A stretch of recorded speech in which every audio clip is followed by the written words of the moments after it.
The air in the Whitmore estate dining room was thick with the smell of fresh coffee and old money. I sat at the long mahogany table, my tie too tight, my hands folded like a kid waiting for permission to speak. Clara was across from me, laughing at something her cousin said, her eyes bright in a way they hadn't been with me in months. Her family filled the room, uncles in tailored blazers, aunts with diamond earrings, all of them trading stories about vacations I'd never been invited to. I was Miles Harrington, the guy who married into this, the one they tolerated because Clara said I do 6 years ago. But I wasn't one of them. Never would be. I sipped my orange juice, trying to blend into the wallpaper, when Julian, Clara's older brother, leaned across the table. His cufflinks glinted under the chandelier. "Miles," he said, loud enough for everyone to hear, "you're awfully quiet. Don't they teach you how to talk at those community colleges?" A few chuckles rippled around the table. My jaw tightened, but I forced a smile. I'd learned to let his jab slide. Clara said it was easier that way. "Keep the peace," she'd whisper after every family gathering, her hand on my arm like she was soothing a dog. I was about to change the subject, ask about the weather or some safe nonsense, when Julian picked up his coffee mug. It was steaming, fresh from the pot.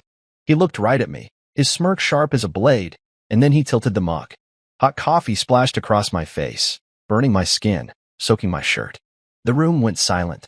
My eyes stung, my cheeks throbbed, and for a second, I couldn't breathe. Julian laughed, a short, cruel bark, and said, "Oops. Clumsy me. I don't remember standing. I don't remember balling my fist. But I remember the crack of my knuckles against his jaw, the way his head snapped back, the way his chair tipped as he hit the floor." Gasps erupted.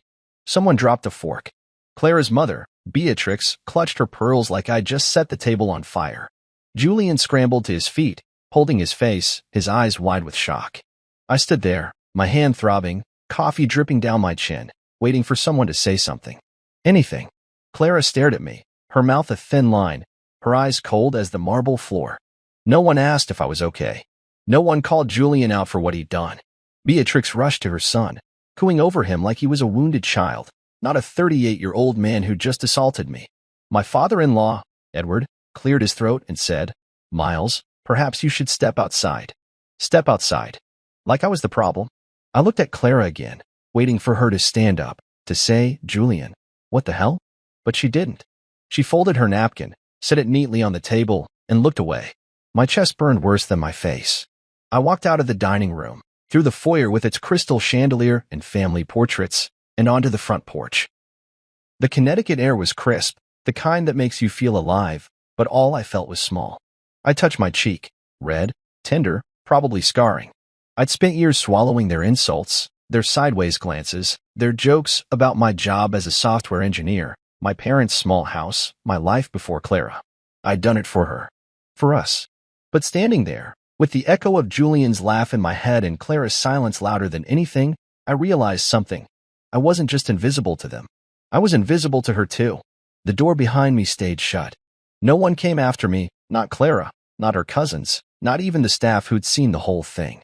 I pulled out my phone, my hand shaking, and opened a browser. I didn't know what I was looking for, not yet, but I knew I couldn't go back inside. Not to that table, not to that life. My thumb hovered over the screen, and for the first time in years, I felt a spark of something I'd forgotten. Anger, yes, but also the faint pulse of my own worth. I wasn't going to apologize. Not this time. The balcony off the Whitmore estate's second floor was my refuge that night, a slab of stone overlooking a manicured lawn that stretched into the dark. I leaned against the railing, the cold metal biting into my palms, my face still raw from the coffee Julian had dumped on me hours ago. Inside, the family was gathered in the drawing room. Clara's laughter floated through the open window, sharp and carefree, mixing with the clink of wine glasses and the low hum of smug voices. They'd moved on like nothing happened, like I hadn't just punched her brother in front of them all, like he hadn't deserved it. My shirt was still damp, sticking to my chest, and every breath stung where the skin on my cheeks had turned pink and tight. I pressed my fingers to it, wincing, wondering if it'd leave a mark I'd have to explain to strangers. Downstairs, after I'd walked out of the dining room, Clara had followed me, not to check on me, but to scold me. She'd stood in the foyer, her arms crossed, her blonde hair perfect even in her anger, and said, "You should take every insult and apologize, Miles. That's how this works. How this works." Like I was a guest who'd broken some sacred rule, not her husband who'd just been humiliated. I'd stared at her, waiting for something sympathy, a flicker of loyalty, but her eyes were hard, her mouth set. He burnt me, Clara, I'd said, my voice low, shaky. He poured hot coffee on my face. She'd sighed, like I was being dramatic, and muttered, Julian's just like that. You know how he is. Then she turned and walked back to them, her heels clicking on the marble, leaving me standing there like a fool. Now, out here in the night air, I replayed it over and over, her words, her dismissal, the way no one had even offered me a towel. My phone buzzed in my pocket. A text from Clara, come back inside. You're making this worse. Worse for who? I didn't reply. I couldn't. My throat was tight, my chest heavier than it had been in years. I'd spent 6 years trying to fit into her world. 6 years of biting my tongue when Julian called me, the help, at Thanksgiving, of nodding along when Beatrix asked if my parents' house had indoor plumbing, of pretending I didn't notice Edward's frown every time I spoke. I'd done it because I loved Clara, because I thought she saw me even if they didn't. But tonight, with the burn on my face and her words ringing in my ears, I saw the truth. She didn't see me either. She saw a role I was supposed to play, quiet, agreeable, invisible. I paced the balcony, my shoes scuffing the stone, my mind racing. The anger was still there, hot and alive, but beneath it was something else, disgust, maybe, or exhaustion. I'd shrunk myself for them, for her, until I barely recognized the man I'd become. I thought about my dad, how he'd taught me to stand up straight, to shake hands firm, to look people in the eye. He'd died 3 years ago, and I wondered what he'd say if he saw me now, letting a guy like Julian walk all over me. My mom's voice echoed too. She'd always said, Miles, you're enough. But I hadn't felt enough here, not in this house, not with these people. I stopped pacing and gripped the railing, staring out at the shadows of the trees. Inside, someone turned up the music, soft jazz, the kind they played to pretend they were classy. Clara's laugh cut through again, and it hit me like a punch. They were fine without me. They didn't need me in there, and maybe I didn't need to be. My hand slipped into my pocket, brushing against my wallet. I pulled it out, flipped it open. A few 20s, my driver's license, Clara's emergency credit card she'd given me last year just in case. I'd never used it. Pride, I guess, but now it felt like a lifeline. I didn't have a plan, not really, but the idea of staying here, of going back inside to grovel, made my stomach turn. I grabbed my phone again, ignored Clara's text, and opened the Maps app. The nearest airport was an hour away. I could drive there. I could leave. The thought hit me hard, reckless, wild. Leave? Just like that? No bags, no explanations? My heart pounded, half from fear, half from something I hadn't felt in years, freedom. I glanced back at the window, at the warm light spilling out, at the life I'd been clinging to. Clara's voice floated up again, saying something about dessert. She hadn't come out here. No one had. I was alone, and for the first time, that didn't scare me. It woke me up. I slipped my wallet back into my pocket, took one last look at the estate, the perfectly trimmed hedges, the glowing windows, the world that never wanted me, and made up my mind. I wasn't going back inside. Not tonight, maybe not ever. I walked down the balcony stairs to the driveway where my car sat, a beat-up sedan that stuck out among their BMWs and Teslas. The keys were still in my jacket. I got in, started the engine, and pulled out onto the road. The rearview mirror showed the estate shrinking behind me, and with every mile, the burn on my face hurt a little less. I didn't know where I was going, not yet, but I knew I wasn't staying. Not for her, not for them, not for the man they wanted me to be. The highway stretched out in front of me, a ribbon of asphalt cutting through the Connecticut night, the dashboard clock glowing 11:47 p.m. My hands gripped the steering wheel of my old sedan, the leather worn smooth from years of use, and the hum of the engine was the only sound keeping me company. My face still throbbed where Julian's coffee had hit me, a dull ache that pulsed with every heartbeat. But I didn't care. Not anymore. I'd left the Whitmore estate behind, the mansion shrinking in my rearview mirror until it was just a speck of light swallowed by the dark. Clara's text, come back inside. You're making this worse, sat unanswered on my phone, tossed onto the passenger seat. I didn't owe her an explanation. Not after she'd stood there, watching her brother burn me, and told me to apologize. The road signs blurred past, Hartford, 20 miles, New York, 87 miles, but I wasn't heading home to our condo. That wasn't home anymore, just a cage with better furniture. I needed out, far out, somewhere they couldn't reach me. The airport popped into my head again, a crazy idea that had taken root on the balcony and wouldn't let go. I'd never done anything this impulsive. 6 years with Clara had been about plans, schedules, dinners, her family's endless events. But now, with the wind whistling through the cracked window and the burn on my face screaming for something to change, I pressed the gas harder. Bradley International Airport was close, an hour's drive, maybe less if I pushed it. My phone buzzed again, another text, probably Clara, maybe Beatrix this time, ready to lecture me about manners. I didn't look.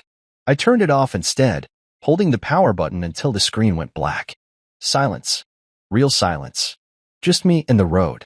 When I pulled into the airport parking lot, the neon signs buzzed overhead, and the air smelled like jet fuel and rain. I grabbed my wallet and the dead phone, locked the car, and walked toward the terminal.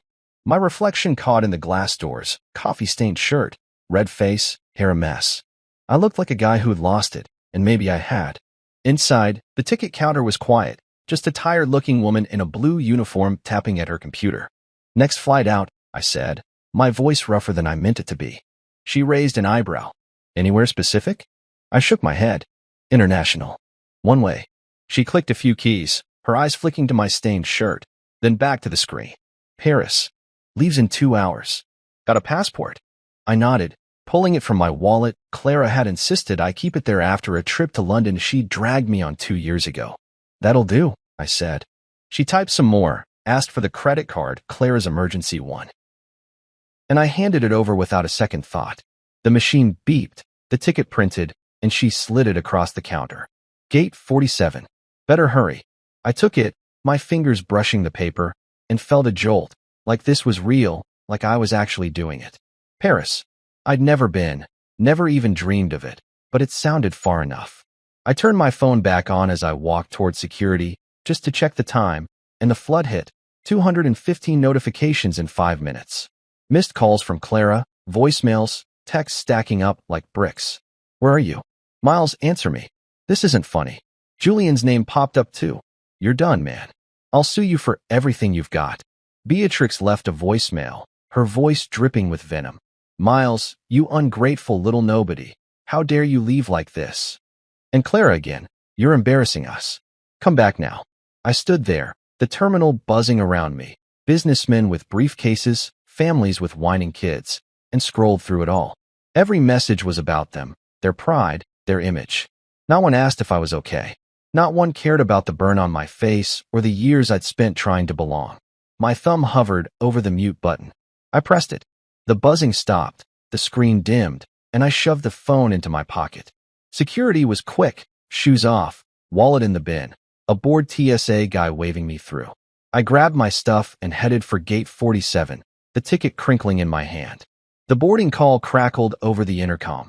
Flight 618 to Paris Charles de Gaulle, now boarding Group B. That was me. I joined the line, my heart pounding, my mind spinning. Clara's face flashed in my head, her sharp cheekbones, her blue eyes that used to soften when she looked at me. I waited for the guilt to hit, the pull to turn back, to call her and say I was sorry. It didn't come. Instead, I saw Julian's smirk, the coffee hitting my skin, Clara's cold stare. I handed my ticket to the agent, a young guy with a buzz cut who didn't even look at me. Enjoy your flight, he mumbled. I nodded, stepped onto the jetway, and felt the weight lift, just a little, but enough. The plane was half full, rows of sleepy passengers settling in. I found my seat, 23C, an aisle spot next to a woman already asleep with a scarf over her face. I buckled in, leaned back, and closed my eyes. The engines rumbled, the cabin lights dimmed, and for the first time in hours, I breathed. Paris. A one-way ticket. No plan, no Clara, no Whitmores. Just me, Miles Harrington, 34, burned and bruised, but finally moving. The plane taxied, lifted off, and I didn't look back. Not at the gate, not at the life I'd left. I was gone, and it felt right. The plane touched down in Paris just as the sun peeked over the horizon, painting the sky a soft pink I hadn't seen in years. I stepped off into Charles de Gaulle Airport, my legs stiff from the 7-hour flight, my face still tender from Julian's coffee attack. My shirt was a wrinkled mess, stained brown and smelling faintly of burned beans, but I didn't care. No one here knew me. No one judged me for looking like I'd slept in a ditch. The air was crisp, tinged with the scent of jet fuel and something sweeter, maybe croissants from a nearby kiosk. I had no bags, just my wallet, my dead phone, and a passport I'd barely used. I'd landed in a city where I didn't speak the language, didn't know a soul, and for the first time in forever, that felt like a gift. I wandered through the terminal, past signs I couldn't read, until I found a currency exchange. I swapped the last of my dollars for euros, crisp bills that felt foreign in my hand, and grabbed a coffee from a stand, careful to hold it far from my face this time. The burn on my cheek itched under the fluorescent lights, but I ignored it. I needed a place to crash, somewhere cheap and quiet. So I pulled up an app on my phone, using the airport Wi-Fi since I hadn't turned the data back on. Clara's messages were still there, lurking, but I didn't open them. I booked an Airbnb in the 11th arrondissement, a small studio with a bed, a sink, and a window overlooking a courtyard. The host, a guy named Pierre, said I could check in early. I took a cab from the airport, the driver rattling off French I didn't understand, and watched the city unfold. Narrow streets, stone buildings, people smoking on corners like they had nowhere to be. When I got to the place, it was exactly as promised. Simple, clean, mine for now. I dropped my wallet on the table, kicked off my shoes, and stood by the window, staring at the cobblestones below. No Whitmores, no Clara, no expectations. Just me. That first day, I walked. No map, no plan, just my feet on the ground, the cold biting through my jacket. I found a market near Bastille, stalls piled with bread, cheese, apples redder than any I'd seen back home. I bought a coffee, black, strong, and a baguette, tearing off pieces as I went. The Seine glittered under a gray sky, boats drifting slow and lazy, and I sat on a bench, watching them pass. People moved around me. Old men in berets, kids chasing pigeons, couples arguing in fast French, and I felt invisible in the best way. No one cared about my burned face or my stained shirt. No one knew I'd punched my brother-in-law and walked out on my wife. I could breathe here. By the third day, I'd settled into a rhythm. Coffee in the morning, walks through the city, quiet nights in the studio. I kept my phone off, letting the battery die completely. I didn't want to hear Clara's voice, didn't want Julian's threats or Beatrix's guilt trips. I'd check it eventually, but not yet. That afternoon, I stumbled into a bookstore off a side street, its windows fogged with age, a bell jingling as I pushed the door open. The woman behind the counter looked up, dark hair tied back, glasses perched on her nose, maybe 40. "Bonjour," she said, her voice soft but curious. I nodded, unsure how to respond, and she switched to English. "You're new here?" It wasn't a question. "Yeah," I said, rubbing the back of my neck. "Just landed." She smiled, faint but warm, and introduced herself as Isabelle Marchand, the owner. "You read?" she asked, gesturing to the shelves. "Used to," I admitted. "Not much lately." She walked over, pulled a thin book from a stack, and handed it to me, The Stranger by Camus. "Start with this. It's for people who don't know what they think anymore." I took it, surprised by how right she was. "Camus or Sartre?" she asked, leaning against the counter. "I don't know," I said, flipping the book over in my hands. "Then you'll like both," she replied, and that was that. We talked for a while, nothing deep, just books, the weather, how Paris winters bite harder than you expect. She didn't ask about my past, didn't pry about the red mark on my face that was starting to fade. It was the first real conversation I'd had in days, maybe weeks, that didn't feel like a test. I bought the book, thanked her, and left with a promise to come back. That night, I sat on the studio's lumpy bed, the book open on my lap, a cheap lamp casting shadows on the wall. I read the first page, then the second, the words sinking in slow and heavy. Massault, the guy in the story, didn't care what people thought. He just lived, even when it made no sense. I envied that. I'd spent years caring too much, twisting myself into knots for Clara's family, for her approval. And where had it gotten me? Burned and alone, sure, but now I was here, in Paris, with a book in my hands and a city outside that didn't need me to prove anything. I closed the book, set it on the table, and looked out the window again. The courtyard was dark, a cat slinking across the stones, and I felt something shift, not peace, not yet, but a crack in the wall I'd built around myself. Isabelle's voice stuck with me, for people who don't know what they think anymore. That was me, all right. But maybe here, In this city of strangers and first breaths, I could figure it out. One page, one day, one step at a time. Rain tapped against the window of my little Paris studio, a steady rhythm that matched the dull ache in my chest as I sat on the edge of the bed, staring at my phone. It had been dead for days, tucked in a drawer like a bomb I didn't want to touch. I'd been in Paris a week now, settling into this strange new life, coffee in the mornings, walks along the Seine, quiet talks with Isabel at her bookstore. But the silence from my old world couldn't last forever. I knew Clara wouldn't let it. My fingers hesitated over the charger, then plugged it in.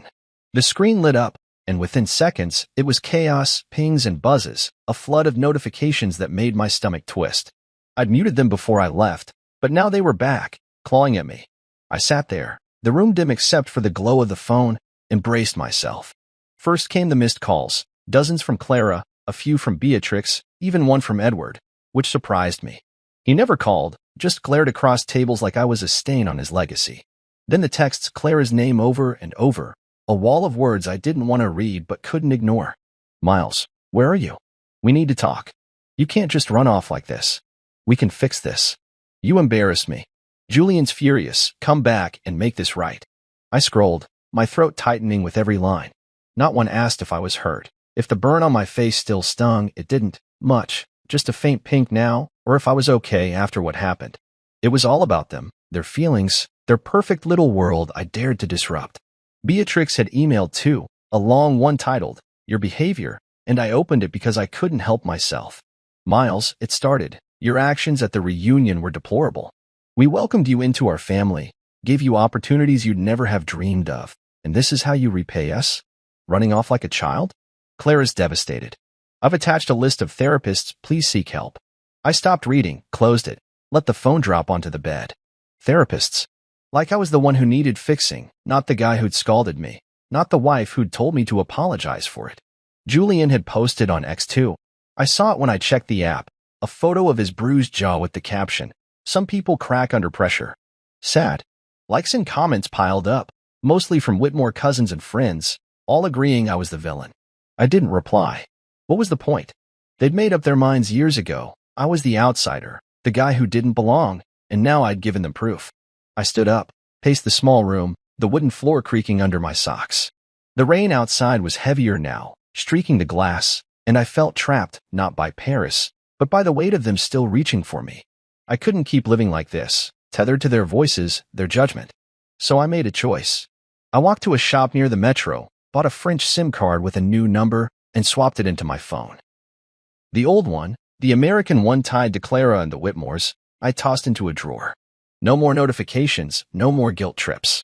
I needed work too. Clara's credit card wouldn't last forever, and I wasn't about to beg her for money. I found a co-working space near Montmartre, a cramped room with fast Wi-Fi and freelancers hunched over laptops. I logged into my old freelance accounts, software gigs I'd done before Clara convinced me to take a real job at her friend's firm and pitch for projects. Simple stuff, debugging, app updates, things I could do with my eyes closed. By evening, I had 2 clients, enough to cover rent and food for a while. It wasn't much, but it was mine. That night, I sat by the window, the city lights blurred by the rain, and opened my phone again. The family group chat was still there, years of messages, forced holiday plans, Beatrix's passive-aggressive reminders about dress codes. I stared at it, my thumb hovering, then hit delete. The thread vanished, and with it, a knot in my chest loosened. I didn't need their updates, didn't need to know what Julian thought of my tantrum or how Clara was spinning this to her friends. I was done. The next day, I walked along the canal, the water gray and choppy, the air cold against my face. I stopped at a bridge, leaned on the railing, and watched a boat glide underneath. A guy was fishing nearby, his line bobbing in the current, and he nodded at me like we were old pals. I nodded back. It was small, stupid maybe, but it felt good, better than any Whitmore handshake ever had. I kept walking, past cafes with steamed-up windows, past kids kicking a soccer ball in an alley. I bought a coffee, sat on a bench, and let the city hum around me. My new number buzzed, a client confirming a deadline. No Clara, no Julian, just work, just me. I sipped the coffee, careful not to spill, and thought about Isabel's book, The Stranger, still half-read on my table. Massault didn't care about pleasing anyone. He just existed. I wasn't there yet, but I could feel it starting, this letting go. Paris didn't need me to be anything but here, and for now, that was enough. I finished the coffee, tossed the cup, and kept walking, the rain a soft drumbeat behind me. A month in Paris had changed me, not in big, loud ways, but in the quiet ones that sneak up on you. I'd gotten used to the rhythm of the city, the clatter of metro trains, the smell of bread wafting from bakeries, the way strangers nodded instead of smiled. My studio in the 11th arrondissement was home now, its creaky bed and chipped sink familiar in a way Clara's polished condo never was. The burn on my face had faded to a faint pink scar, barely noticeable unless you looked close, and I didn't mind it anymore. It was proof I'd survived something.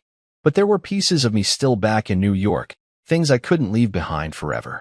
Not the life with Clara, not the Whitmore world. I was done with that. But the small stuff that mattered. My dad's wooden toolbox, scratched and heavy with memories of him showing me how to fix a leaky faucet. The books I'd read in college, dog-eared paperbacks that got me through late nights. My mom's old Polaroid camera, the one she'd used to snap blurry shots of me as a kid. I'd left them in the condo when I bolted, and now, sitting by the window watching Paris wake up, I knew I had to go back for them. Not to stay, not to fix things, just to reclaim what was mine. I booked a round-trip flight that morning, using the last of Clara's credit card before my freelance money kicked in. The plan was simple. Fly in, get my stuff, fly out. No talking, no fighting, just in and out. The flight back was long, the cabin air stale, and I kept my head down, avoiding the chatty guy next to me who wanted to talk about wine. Landing in New York felt like stepping into a memory I didn't want. JFK's chaos, the gray skyline, the weight of everything I'd run from. I took a cab to the condo, my key still on the ring, and stood outside the building for a minute, staring up at the windows.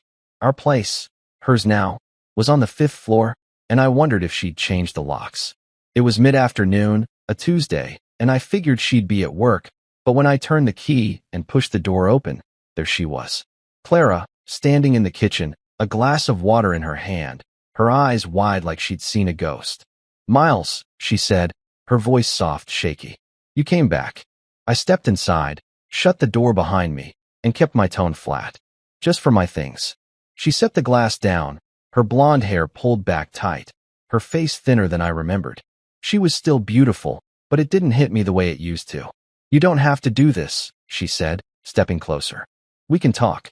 Julian apologized. He didn't mean it. "We can go to therapy, figure this out." I shook my head, moving past her to the hall closet where I'd stashed my stuff. "You watched him burn me, Clara. You told me to apologize." She followed, her voice rising. "I was upset. It was a mess, okay? But running off to God knows where. That's not how you fix things." I pulled out 2 cardboard boxes from under the stairs, the ones I'd used when I moved in, and started packing. The toolbox first. Its weight felt good in my hands, solid, real. "I'm not fixing anything," I said, not looking at her. "I'm done." She stood there, arms crossed, her breath hitching like she might cry. "You're throwing us away." 6 years, Miles. I grabbed the books next, on the road, The Catcher in the Rye, and stacked them in the box. "You threw me away first," I said, my voice steady despite the ache in my chest. "When you picked them over me." She didn't say anything to that, just watched as I found the Polaroid camera on a shelf, its strap tangled, and tucked it in with the rest. The silence was heavy, thicker than the Paris rain, and I could feel her eyes on me, waiting for me to crack. I didn't. I taped the boxes shut, one then the other, and carried them to the door. "I'll send divorce papers," I said, finally meeting her gaze. Her eyes were wet, her mouth open like she wanted to argue, but nothing came out. "Miles," she whispered, "I didn't mean for this." I nodded, not because I agreed, but because it didn't matter anymore. "Take care, Clara." I walked out, the door clicking shut behind me, and hauled the boxes to the cab waiting downstairs. The driver didn't ask questions, just loaded them in the trunk, and I slid into the back seat, the city blurring past as we headed to the airport. My flight back to Paris was that night, and I spent it staring out the window, the Atlantic black below me. When I landed, the familiar chill of Paris hit me, and I took a cab to the studio, dragging the boxes up the narrow stairs. I set them by the bed, opened the toolbox, and ran my fingers over the hammer my dad had used to build our porch. The books smelled like dust and late nights, the camera like my mom's perfume. These were mine, not Clara's, not the Whitmore's, just mine. I sat there, the city quiet outside, and felt a weight settle, not heavy, but grounding. I'd gone back, faced her, and walked away again. No yelling, no begging, just me taking what I needed. For the first time in a long time, I felt like Miles Harrington, not Clara's husband, not the Whitmore punching bag. Just me. Back in Paris, the air felt lighter, like the city had been waiting for me to come home. I'd left the studio in the 11th arrondissement for something better, a small apartment in Belleville, a working-class neighborhood with graffiti on the walls and music spilling from open windows. It was a two-room place above a bakery, with a tiny kitchen, a bed that didn't creak, and a view of the street where old men played chess on folding tables. I'd used my freelance money to pay the deposit, no more leaning on Clara's credit card, and when I carried my 2 boxes from New York up the stairs, it felt like a fresh start. The toolbox, the books, the Polaroid camera, they found spots on a shelf I'd bought from a second-hand shop, and I liked seeing them there, pieces of me that didn't belong to anyone else. A few days after settling in, I stopped by Isabel's bookstore to return the stranger. She was behind the counter, sorting a stack of paperbacks, and looked up with that faint smile of hers. "Finished it?" she asked, taking the book. "Yeah," I said, leaning against the shelf. "Made me think too much." She laughed, a quiet sound, and said, "That's the point."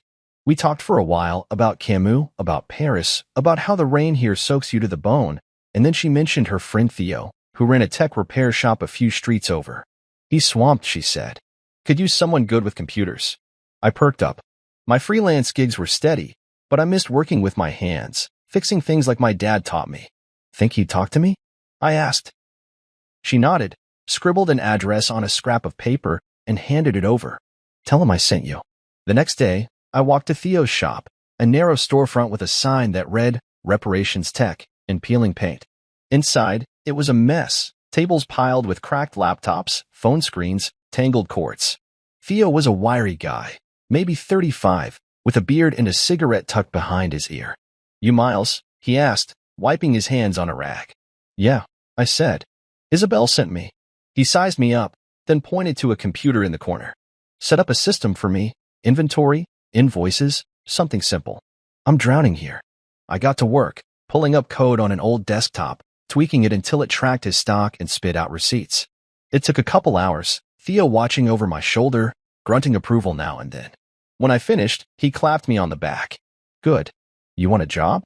Part-time, cash, no bullshit." I grinned, the first real smile in weeks. "Yeah, I'm in."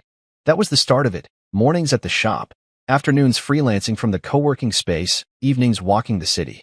I'd leave the apartment early, grab a coffee from the bakery downstairs, and head to Theo's, where I'd fix phones or debug software while he smoked and told stories about growing up in Belleville. It wasn't glamorous, no dress code, no corner office, but it was honest. I liked the feel of a screwdriver in my hand again, the satisfaction of a screen flickering back to life. Clara never let me do this kind of work. She'd called it beneath us, pushed me into suits and meetings I hated. Here, no one cared how I held my coffee cup or if my shoes were polished. One night, after a long day at the shop, I sat at my kitchen table, the window open to let in the cool air. My phone, the new French number, buzzed with a text from Theo. "Beer tomorrow?" I typed back, "Sure." Simple, easy, no strings. I didn't check my old email much anymore, but I opened it that night, just to see. Clara's messages had slowed. "Fewer please, more clipped updates. Lawyer says you need to sign.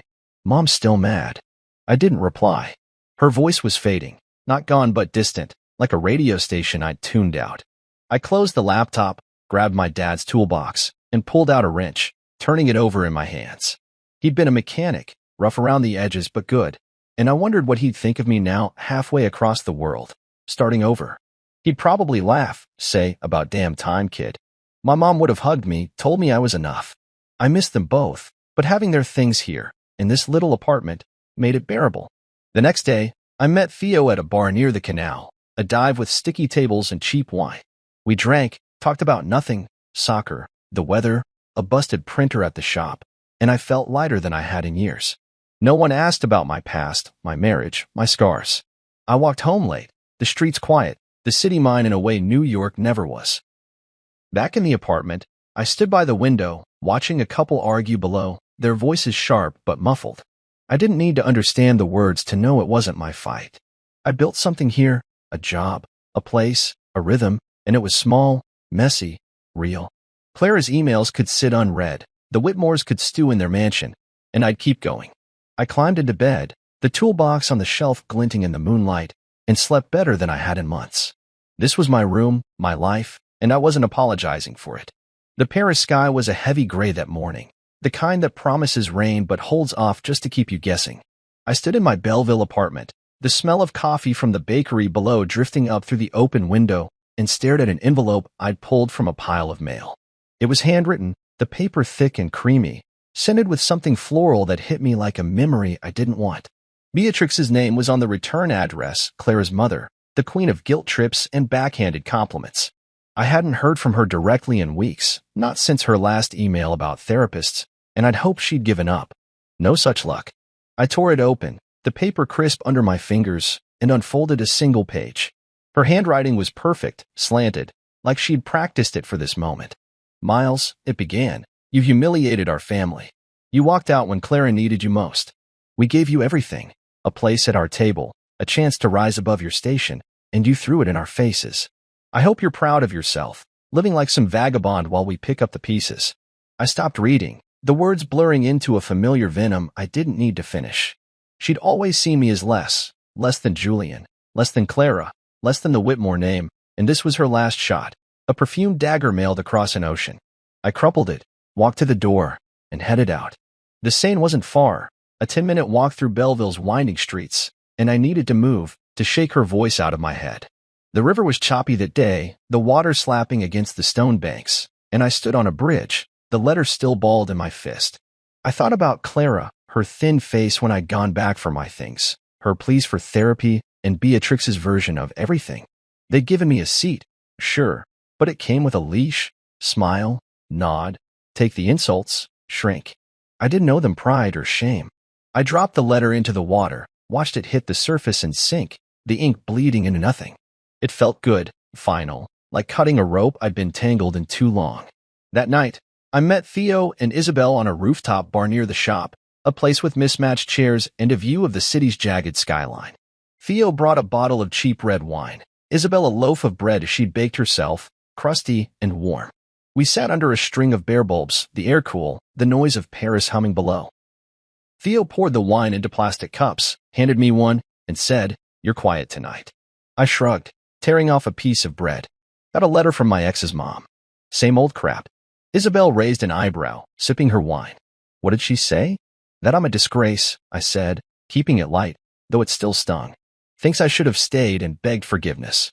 Theo snorted, leaning back in his chair. For what? Sounds like they're the ones who should beg. I nodded, chewing the bread, its taste sharp and simple. Yeah, well, they don't see it that way. Isabel set her cup down, her glasses catching the light. You look lighter, though. Even with the letter. I paused, surprised she'd noticed. I feel it, I said, and it was true. The weight of Beatrix's words, Clara's silence, Julian's smirk, it was still there, but fainter, like a bruise fading. We drank more, the wine warming my chest, and talked about nothing important, Theo's latest repair disaster, Isabel's new shipment of books. No one asked me to explain myself, to justify why I'd left or what I was doing here. They just let me be. Later, as the city lights blinked on, Theo lit a cigarette and said, "You're good at the shop, man. Stick around." It wasn't a big thing, but it hit me hard, someone wanting me there. Not for what I could prove, but for what I could do. I got home late, the apartment dark except for the glow of a street lamp outside. I kicked off my shoes, stood by the shelf where my dad's toolbox sat, and ran my hand over it. The letter was gone, dissolved in the Seine, and with it, the last thread of Beatrix's hold. I didn't need her approval, didn't need Clara's either.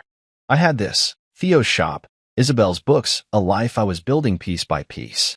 The next day, I went to work, fixed a cracked laptop screen, and laughed when Theo spilled coffee on his own shirt, cursing in French.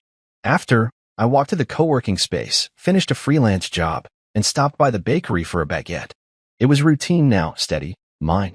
I didn't check my old email anymore, Clara's updates, Beatrix's rants, they could pile up unread.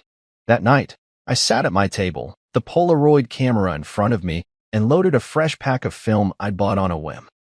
I snapped a shot of the street below, blurry, imperfect, real, and pinned it to the wall. It was the first picture I'd taken in years, and it felt like a start. Paris had given me room to breathe, to be Miles again, not the guy who'd shrunk for the Whitmores. Beatrix's letter was the last echo of that old life, and I'd let it sink. I didn't need their table, I had my own. The Belleville apartment had become my anchor, its chipped walls and slanted floors more home than the condo with Clara ever was. 9 months in Paris had stripped away the man I'd been, Miles Harrington, the quiet husband who nodded at insults, who wore ties he hated to dinners he dreaded. Now, I woke to the clatter of the bakery downstairs, the shouts of kids playing soccer in the street, and I liked it. I'd changed my number legally last week, cutting the final thread to my old American SIM, the one Clara and the Whitmores could still reach. The French residence card came through too, a flimsy piece of plastic that said I belonged here, at least for now. It wasn't about becoming someone new. It was about remembering who I'd been before I let compromise grind me down. That morning, I stood in the kitchen, brewing coffee in a pot I'd bought for €5 at a flea market, and watched the steam curl up toward the ceiling. The toolbox sat on its shelf, the Polaroid camera next to it, both quiet reminders of my parents, my dad's steady hands, my mom's soft laugh. I'd started using the camera more, snapping shots of Paris, a pigeon on a bench, a cracked cobblestone, Theo swearing at a busted printer. The pictures lined my wall now, a messy collage of this new life. Work kept me busy, mornings at Theo's shop, afternoons freelancing, and lately, something extra. Theo's niece, a shy 12-year-old named Lucy, had asked me to teach her how to build a website. We'd started last month, sitting at the shop's back table with my laptop, me showing her code line by line. She grinned when her first page loaded, a bright pink screen with Lucy's World in block letters, and I'd felt a pride I hadn't known in years. It was small, but it mattered.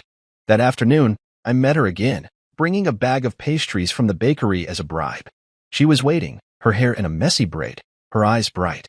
"Can we add pictures?" she asked, bouncing in her chair. "Yeah," I said, pulling up the code. "Pick some from your phone." She uploaded shots of her dog, a scruffy mutt named Bruno, and I showed her how to size them, align them, make them pop. When we finished, she hugged me quick, awkward, the way kids do, and ran off to show Theo. He poked his head out later, smirking. "You're stuck with her now, man." I laughed. Fine by me. Teaching her reminded me of my dad, how he'd patiently explain tools to me, and it patched a hole I didn't know I had. Later, I walked the city, the Polaroid slung around my neck. I'd gotten good at finding moments. A woman feeding ducks by the canal, a guy juggling oranges outside a market. I snapped them, watched the film spit out, and tucked the prints into my pocket. It was something mine, not tied to Clara or her family's expectations. That night, I sat at my table, the latest photo, a blurry shot of a street musician, drying in front of me. My laptop was open, and I stared at an email I'd been avoiding. It was to my lawyer, a draft I'd written weeks ago, finalized the divorce. No assets, no fights, just end it. I'd hesitated because part of me still heard Clara's voice, soft and pleading, from that day in the condo. But it wasn't enough anymore. I edited the message, kept it short, and hit send. No fanfare, no second thoughts, just a clean break. The next day, I went to Theo's shop, fixed a phone with a shattered screen, and listened to him rant about a soccer match. Isabel stopped by with coffee, her glasses fogged from the cold, and we talked about books, Sartre this time, how heavy his stuff was. "You're different," she said, out of nowhere, as she handed me a cup. "How?" I asked, taking it. "Less haunted," she said, shrugging. "Like you're here now, not half somewhere else." I nodded, sipping the coffee, warm and bitter. She was right. The Whitmores, Clara, the old me. They were ghosts, fading every day I spent here. I didn't check my old email anymore. Didn't wonder what Julian was posting or what Beatrix was scheming. They didn't matter. That evening, I walked home slow, the city alive around me. Lights flickering on, voices spilling from cafes. I stopped at a bridge, leaned on the railing, and watched the Seine flow, dark and steady. I'd let go of the man who'd tried to fit where he wasn't wanted, the one who'd apologized for existing. Paris hadn't saved me. It had just given me space to save myself. I pulled the Polaroid from my neck, aimed it at the water, and clicked. The picture slid out, a smear of black and gray, and I kept it anyway. It was mine, like this life, flaws and all. Back in the apartment, I pinned it to the wall, next to Lucy's pink website code I'd printed as a joke. The divorce would come through soon. Papers in the mail, a signature, done. No calls, No drama. I didn't need Clara's okay to be me again. I climbed into bed, the street quiet outside, and slept deep, the weight of 9 months lifting. I was Miles Harrington, 34, not a Whitmore appendage, not a husband in name only, just a guy with a camera, a job, a kid who thought I was cool. And that was enough. A year in Paris had carved me into someone I recognized again, someone I liked. I'd moved up from the small Belleville apartment to a 2-bedroom loft above Theo's repair shop, a place with high ceilings, creaky floors, and a window that framed the city like a painting. The rent was cheap. Theo cut me a deal since I kept his systems running, and the extra room held my dad's toolbox, my mom's Polaroid camera, and a growing stack of books from Isabel's shop. I woke early most days, the sun slipping through the blinds, and brewed coffee in a pot that rattled on the stove. The shop downstairs hummed by 8, Theo banging tools and cursing in French, and I'd join him after my first cup, fixing phones or tweaking software while the street outside buzzed with life. That morning, I stood at the window, coffee in hand, watching a guy sweep the sidewalk below, his broom kicking up dust that caught the light. A year ago, I'd been on a plane, burned and broken, running from Clara and her family. Now, I was here, rooted in a life I'd built from scratch. The divorce had come through months back, papers signed, no fights, just a quiet end mailed to my lawyer. Clara's last message arrived yesterday, a short text to my old number that I'd seen when I checked it for a client's contact. I hope you're okay. It landed soft, not sharp like her old please, and I didn't reply. I didn't need to. She was a shadow now, not a weight, and I let her fade. Work kept me steady, Theo's shop was busier than ever, and I'd taken on more hours, my hands as comfortable with a soldering iron as they'd been with code. Lucy still came by, her website now a sprawling mess of dog pics and bad poetry, and I'd grin every time she showed me a new page. You're famous, she'd say, pointing to her about section where she'd listed me as tech guy Miles. It made me laugh, the kind of laugh that felt easy, not forced. Freelancing filled the gaps, small gigs that paid the bills and left me time to walk the city with my camera. I'd filled a shoebox with Polaroids, bridges, strangers, Theo midrant, and pinned the best ones to the loft's walls. They weren't art, just moments, but they were mine. That afternoon, I met Isabel at her bookstore, the bell jingling as I walked in. She was shelving a stack of battered novels, her hair tied back with a scarf. Coffee? She asked, nodding toward a thermos on the counter.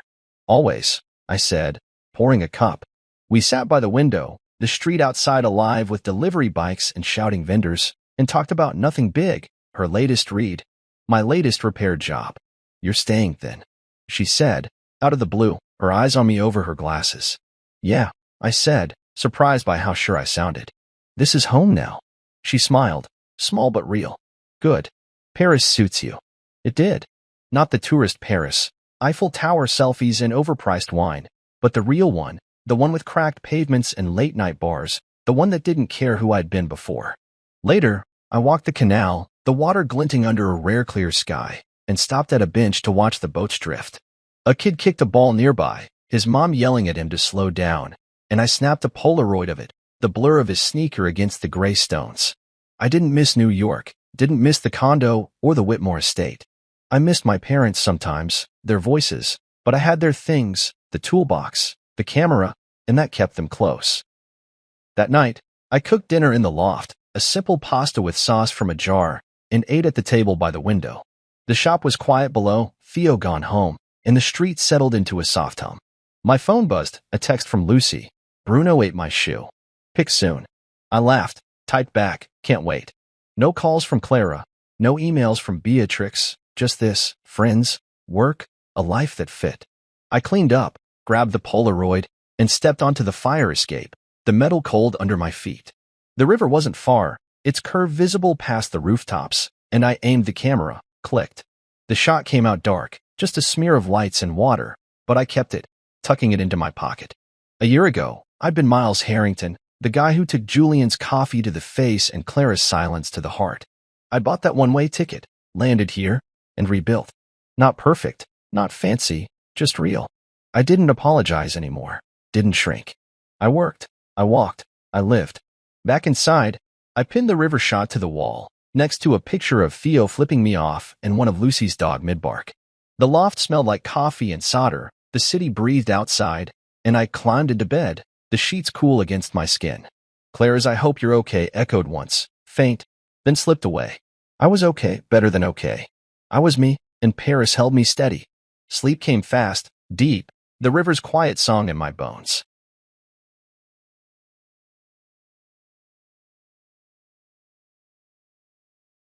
My name is Marcus Reed. I'm 35 years old, and for most of my adult life, I've been told I'm hard to read. That's what people say when you don't wear your ambition on your sleeve, when you speak with caution and listen more than you talk. In my case, it was intentional. I learned early on that silence, when wielded properly, is not a weakness, it's a weapon. Still, even with everything I've built, I never quite expected to hear the words that came out of my wife's mouth 2 nights before her father's retirement party. "Marcus," she said, not looking up from her compact mirror as she adjusted her lipstick. "Please don't embarrass us." I was leaning against the doorway of our bedroom, dress shirt still unbuttoned, watching her touch up her makeup as though she were prepping for a film premiere and not a family celebration. I wasn't sure what startled me more, how casually she said it, or the fact that she didn't even pause to see if the sentence had hit its mark. "Embarrass you?" I asked, my voice even. But my hands were cold. I could already feel the familiar knot tighten in my chest. Vivian snapped the compact shut and finally looked at me. Her tone softened, but her eyes didn't. "You're a good man, Marcus. You are. But you don't belong in that world. Not theirs. Not tonight. That world. Her world. The polished, upper-crust cocktail circuit of Boston's elite. The CEOs and surgeons, the venture capitalists and politicians, the heirloom rings and power lunch smiles. I'd been a reluctant spectator to it for 7 years of marriage, present, tolerated, but never truly welcomed. To them, I was the curious outsider, the one who didn't quite fit the mold. "I wasn't planning to do a tap dance on the tables," I said, with a small smile I didn't feel. She didn't laugh. Vivian walked over to the dresser and opened a drawer, pulling out a tie. It was dull gray, plain. A tie so offensively unmemorable it might as well have been designed to blend in with wallpaper. "Wear this," she said. "It's safe." I took the tie from her and stared at it. Safe. That word again. Safe meant quiet. It meant forgettable. It meant exactly how her family wanted me, muted and invisible. I wondered if her mother Eloise had picked it out. That woman had made no effort over the years to hide her disdain for me. From day one, she made it clear she had other plans for her daughter's life, plans that didn't include a man raised in a working-class family from the South Shore. Even Vivian's sister Danielle, all sharp cheekbones and sharper comments, never missed a chance to remind me that I was lucky to be part of their circle. She once joked over champagne, "It's so cute how you still work, Marcus. Like, real work." Then she and her trust fund friends cackled like it was the wittiest line of the decade. But I didn't react. I rarely did. That was my role in this orbit, to absorb and smile, to sip wine and nod like a background actor. As I held that gray tie, something in me shifted. Not snapped, not broke. Just moved. Slightly. Like a door beginning to creak open after years of being stuck. I said nothing as Vivian walked away, humming under her breath, picking up the speech she was helping her father practice. I turned to the mirror. Shirt still unbuttoned. Tie in hand. Face unreadable. What they didn't know, what Vivian didn't know, is that I had already been deeply involved in her father's company for over 3 years. Langston Medical Group, once a titan in healthcare innovation, had quietly begun to unravel. Poor acquisitions. Outdated strategies. Declining investor confidence. Their stock was bleeding value. And Harold Langston, her father, was too proud to admit it. Too proud to ask for help. That's where I came in. But not as myself. Through a network of holding companies and discrete equity channels, I'd orchestrated a silent buy-in. My firm, Reed Acquisitions, took controlling interest without Harold ever knowing the face behind the capital. I didn't need credit. I just needed control. I didn't do it for revenge. I did it because I saw an opportunity to preserve what Harold had built. For years, I kept my identity off every document. Not even my own team knew the full details. And now, with the retirement party days away and the final deal complete, I was set to meet Harold's longtime business partner, Graham Maddox. The man had insisted on shaking hands with the silent backer who had, in his words, saved the company's soul. Vivian had no idea. No one did. Because I never needed them to know. Until now. That night, I couldn't sleep. I lay in bed beside Vivian, staring at the ceiling while she scrolled through her phone, liking posts from designer boutiques and celebrity chefs. I turned my head and looked at her. The woman I'd once chased through Central Park during a spontaneous summer trip. The woman I'd married on a rainy June afternoon. She was still beautiful, impossibly elegant, but somewhere along the way, the space between us had grown. I'd felt it in the little things, how she introduced me at dinners as just Marcus, how she never asked about my work, how she once corrected someone who called me a financier by saying, "Well, he dabbles." I didn't resent her. Not entirely. I understood the pressure of her world. The unspoken expectations. The optics. She had been groomed for legacy, not love. And in their world, image often trumped truth. But something about that sentence, "Don't embarrass us," stuck to me like a thorn. Who is us? I wanted to ask.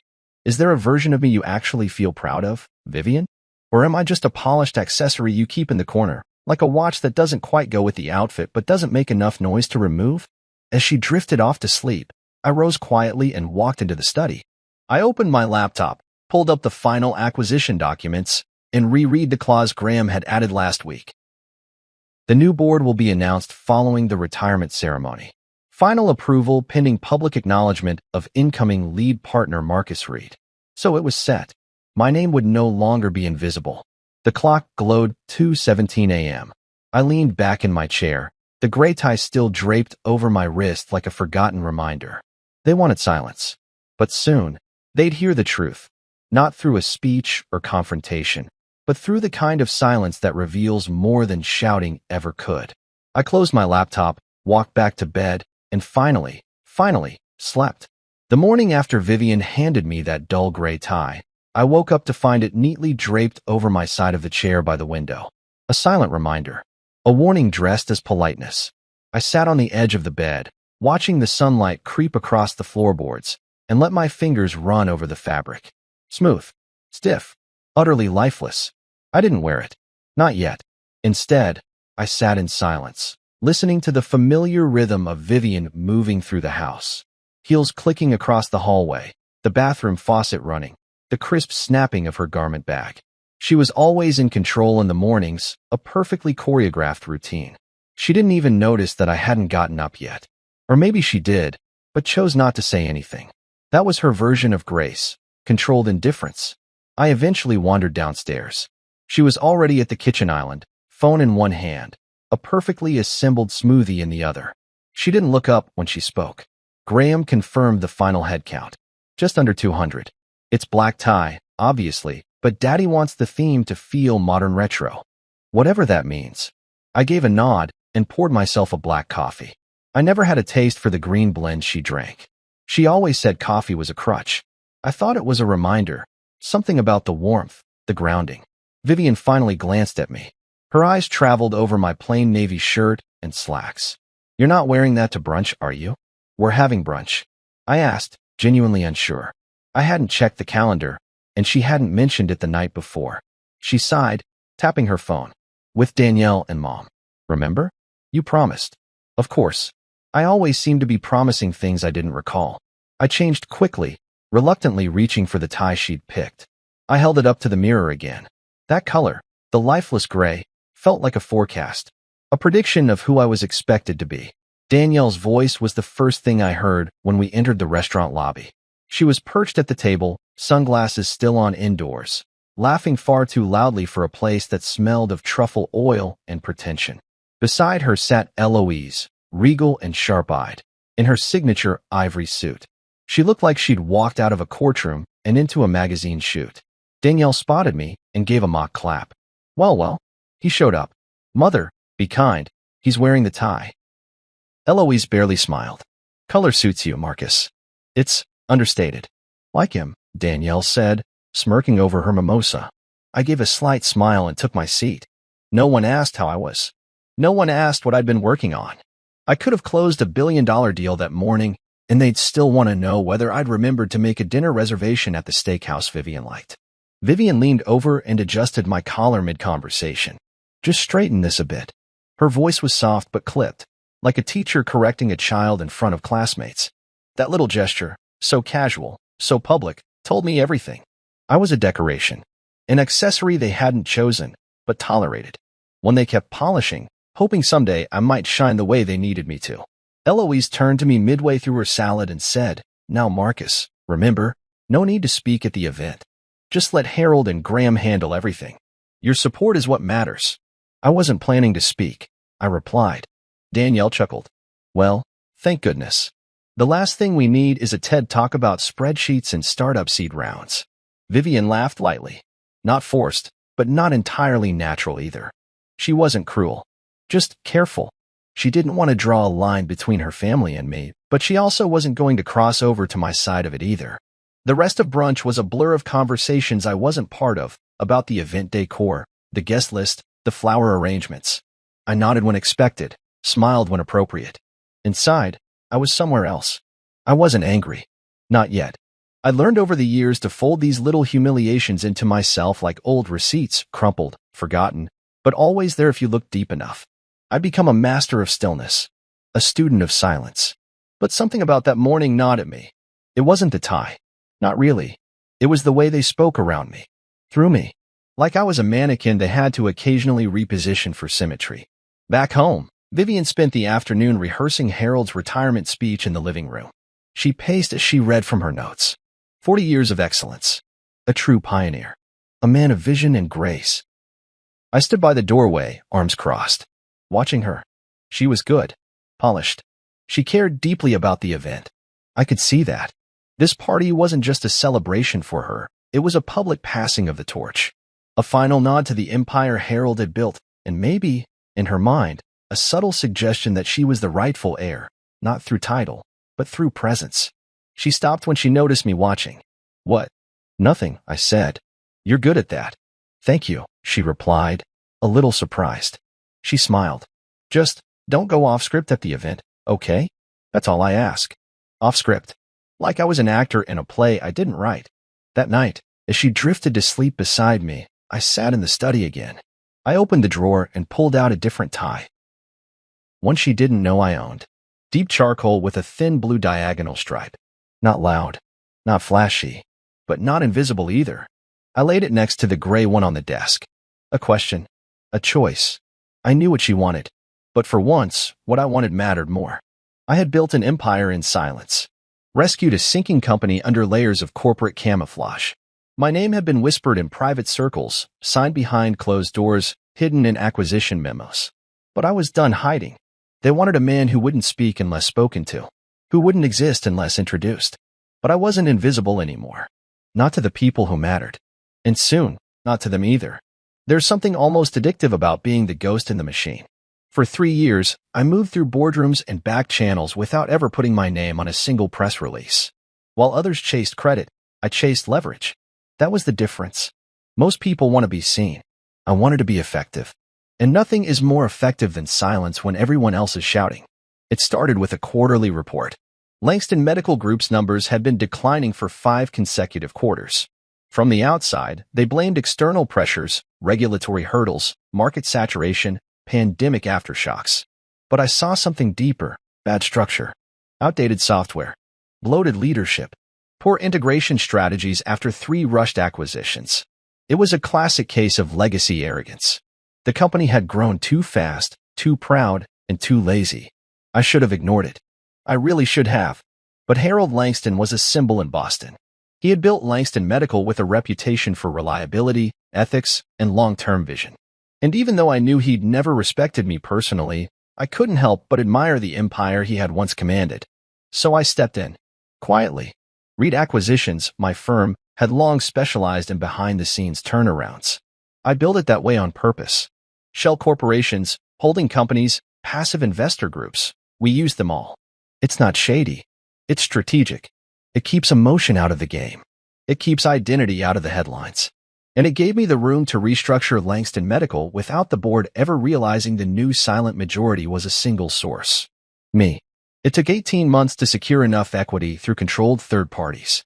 I had to outmaneuver 3 aggressive buyout firms and 1 European conglomerate. But piece by piece, the puzzle shifted. Voting rights changed hands. Proxy seats rotated. And just like that, Langston Medical had a new lifeline. One that didn't wear a tie to their family dinners or speak at their galas. One they didn't even know existed. Harold kept showing up to work, assuming he was in charge. He wasn't. He was an avatar, a familiar face for shareholders while we rewired the body from the inside out. It wasn't revenge. It was rescue.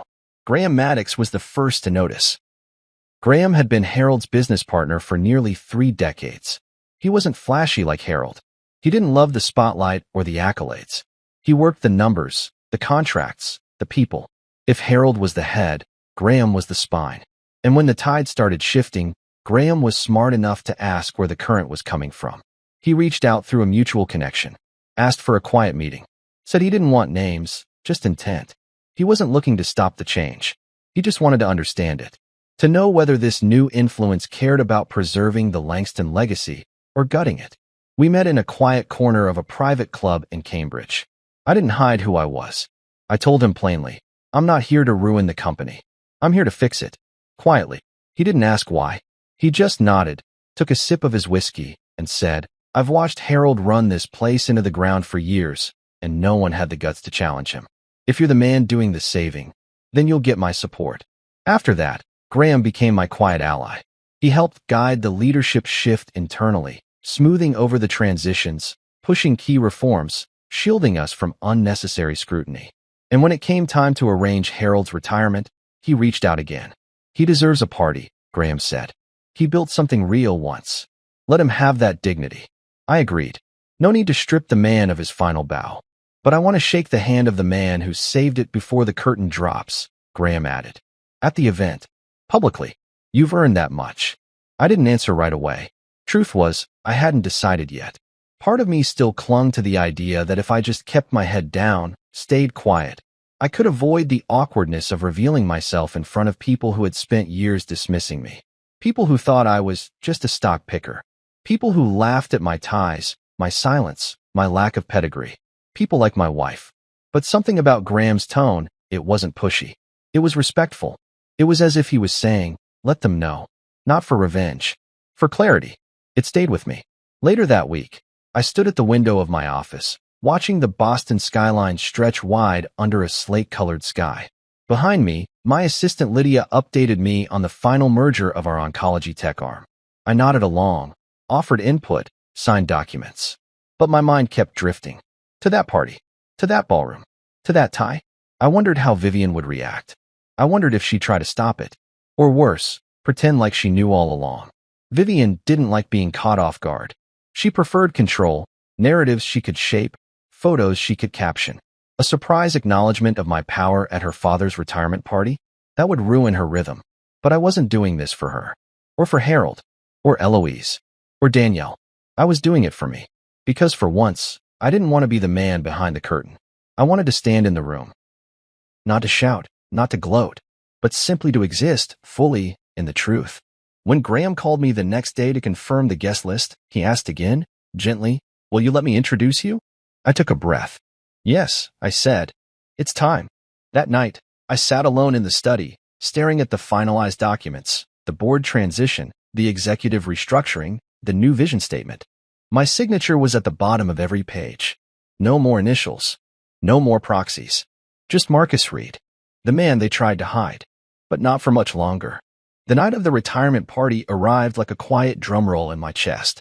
From the moment I opened my eyes that morning, I knew the rhythm of the day would be different. I moved through it slowly, deliberately, like I was pulling on layers of armor instead of clothes. Not because I was afraid, but because I wanted to feel every moment. This wasn't just another dinner or another stiff social event. It was a shift, a reckoning, silent and overdue. Vivian was flawless, as always. She stood in front of the full-length mirror in our bedroom, adjusting her pearl earrings with a grace that felt almost mechanical.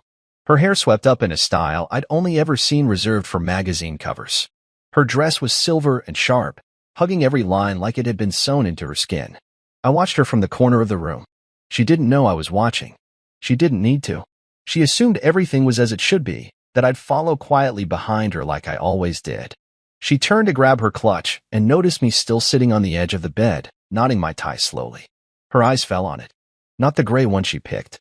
It was deep charcoal, just like the one I laid out a few nights ago, with a subtle diagonal stripe that caught the light if you tilted your head. It wasn't loud, but it wasn't invisible either. She blinked. Once, then smiled tightly. That's not the tie I left out for you, she said. I know, I replied, still nodding it with calm hands. Her smile held, but it didn't reach. She said nothing, just slipped on her heels and walked to the door. On the drive to the venue, silence stretched between us like a pane of glass, clear, cold, ready to shatter at any second. She stared out the window most of the time, probably rehearsing lines in her head, probably making lists of people she needed to greet, tables she needed to visit, compliments she needed to give. Image was her language, approval her currency. When we arrived, I stepped out first and held the door for her. Flashbulbs popped even though it wasn't a red carpet. In her family's world, everything had a lens on it. She smiled at the cameras with a practiced poise, then walked ahead without waiting for me. The ballroom was breathtaking. Crystal chandeliers, ivory linen draped tables, tall glass vases filled with white orchids. A jazz trio played in the corner. Waiters glided by with champagne flutes and trays of hors d'oeuvres. It was a celebration, no doubt, but not one of warmth. It was elegance dressed in ice. The guest list read like a corporate yearbook: executives, doctors, political figures, investment brokers, even a few celebrity donors to Harold's Hospital Foundation. And yet, in the middle of it all, I stood at the fringe, a shadow in my own clothes. I watched as Vivian glided from table to table, kissing cheeks, laughing politely, performing her role with flawless precision. She looked back at me once, as if checking that I wasn't wandering too far or saying too much. I gave her a nod. She didn't smile, just turned back to her audience. At the far end of the room, I spotted Eloise. Tall, stern, and statuesque in navy. She was in a circle of women, all dressed in variations of money. They held champagne glasses like accessories, laughing with the same rehearsed pitch. Then I saw it, Eloise pointing at me discreetly. The women leaned in. Smiles curled at the corners of their mouths like secrets. One woman raised an eyebrow and whispered something that made the others smirk. They laughed. All of them. Delicate, polished, cruel laughter. I didn't flinch. Across the room, Danielle waved a lazy hand at me as if I were a valet or a distant cousin. I nodded and began to walk away, toward the back, toward the bar, toward somewhere I didn't have to pretend. But before I could reach it, I heard a voice behind me. Marcus. It was Vivian. She caught up quickly, her heels silent against the marble floor. She touched my arm lightly. Could you maybe just hang near the bar area for a bit? She said, her voice gentle but rehearsed. It's getting a little crowded by the sponsors. I don't want you to feel out of place. I stared at her for a second longer than I should have. Do I look out of place? She hesitated.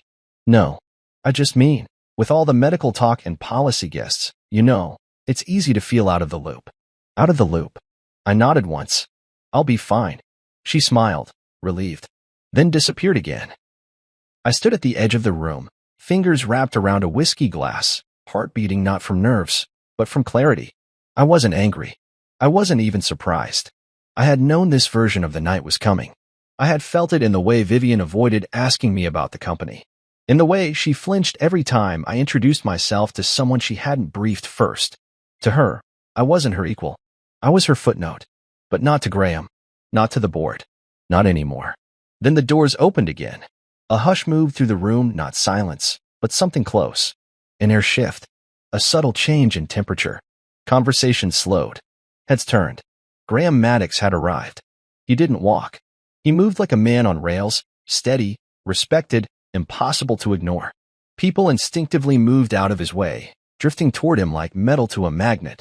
Even Harold, who had been laughing loudly at the center table, paused mid-sentence. Graham wore a sharp black suit, his silver hair slicked back in his usual no-nonsense style. He greeted a few people, nodded to others, but his eyes were scanning the room, searching. Then he found me. Our eyes locked across the ballroom. And he smiled. Not a nod. Not a passing glance. A full, clear, deliberate smile. He began walking directly toward me. No hesitation. No detours. Just a slow, purposeful approach that caught the attention of everyone in his path. Conversation stopped completely now. I could feel the silence pool around us like fog. Vivian turned. She saw him coming. Her smile began to falter. Then she looked to where he was heading. Her mouth opened slightly, then closed. Graham stopped in front of me, extended his hand. His voice rang out calm, deep, firm. Good to see you, sir. Sir. The word echoed like a dropped pin in a cathedral. He gripped my hand tightly, with warmth and respect, like two men who had stood on the same battlefield and come out the other side. Everyone, Graham said, his voice raised just enough to carry, this is Marcus Reed, the man who made this night possible. I felt the heat of 200 stares, but I didn't flinch. I stood tall. I met their silence with certainty, because I was no longer the man in the background. I was the storm they didn't see coming. There's a certain sound that rooms make when truth cuts through them. It's not loud. It's not even a sound you can describe, but you feel it. A stillness, a pause in breath. The quiet ripple that comes when people realize the story they thought they knew was never the real one.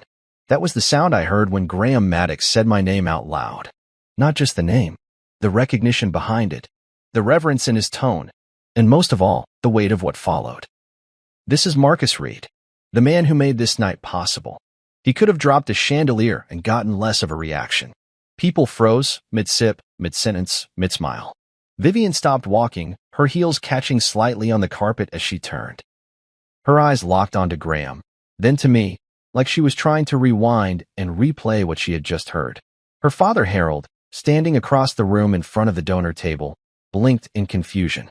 His mouth opened slightly as he turned to look. I watched his chest rise and fall just once, then still. Eloise's glass tilted dangerously in her hand. Danielle muttered something to the woman next to her, who immediately leaned in to whisper back, eyes flicking toward me like I was an exhibit. But I wasn't looking at them. Not anymore. I looked at Graham. He held my hand firmly, then placed his left on top of mine like a seal. He was smiling, not just politely, but genuinely. Proud, even, and loud enough for everyone to hear. He added, "Without Marcus, Langston Medical would have folded 2 years ago. But you didn't know that, did you?" The silence around us deepened. You could hear forks being set down, champagne bubbling, but no one spoke. He turned slightly toward Harold. "You remember those anonymous investors we partnered with to restructure the company? The ones who kept us afloat during the supply chain collapse? The ones who proposed the pivot to digital health? That wasn't some hedge fund. That was Marcus Reed." I gave a small nod, offering my hand to Harold. "Pleasure to finally meet you, sir." Harold looked like he'd been blindsided by a headwind. Slowly, he reached out and shook my hand. His grip was weak, not because he didn't want to shake it, but because his mind was still catching up to the new picture in front of him. He began, his voice soft, eyes narrowing slightly. "You were behind the entire restructuring?" "Yes," I replied calmly. "From the start."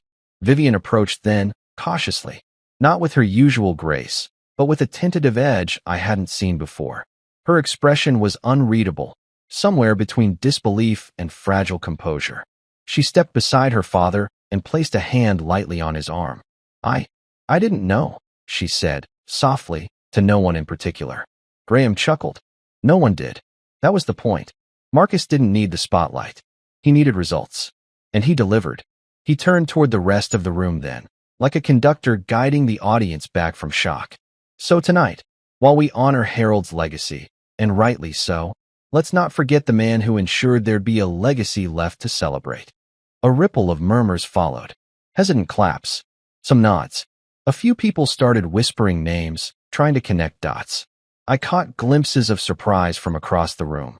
Some faces frowning in confusion, others blinking in rapid realization. One man near the bar raised his glass toward me with a knowing grin. Danielle was whispering furiously to her husband, who looked like he'd been handed a tax audit. Eloise hadn't moved. Vivian turned to me, her voice low, brittle. "You never told me. You never asked," I said, my voice soft but clear. She flinched slightly, and I could see the words forming behind her eyes. Anger, embarrassment, maybe regret. But she didn't speak them. Instead, she stepped back, letting Harold take center stage. He cleared his throat, lifting a champagne glass from the nearby table. "I suppose," he said with a shaky smile, "this night's had a few surprises." That broke the tension. The room chuckled gently, collectively exhaling.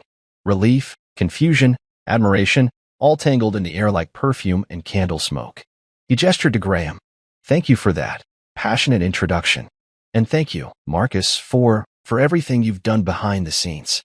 It's true, Langston Medical was heading into a storm. And someone pulled the wheel just in time.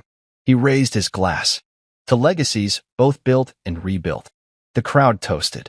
And just like that, the room began to shift again. Slowly, carefully, people resumed conversations, though now with a new topic. I felt their eyes drift toward me more frequently. This time not with disdain, but with curiosity, with recalibration. Suddenly, I wasn't a footnote in Vivian's story. I was a headline in their reality. Vivian lingered beside me for a moment longer.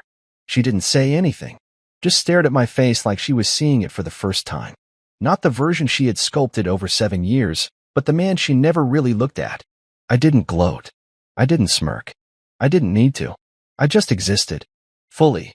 Finally, one of Harold's old colleagues came over. "Mr. Reed, I had no idea," he said, offering a firm handshake.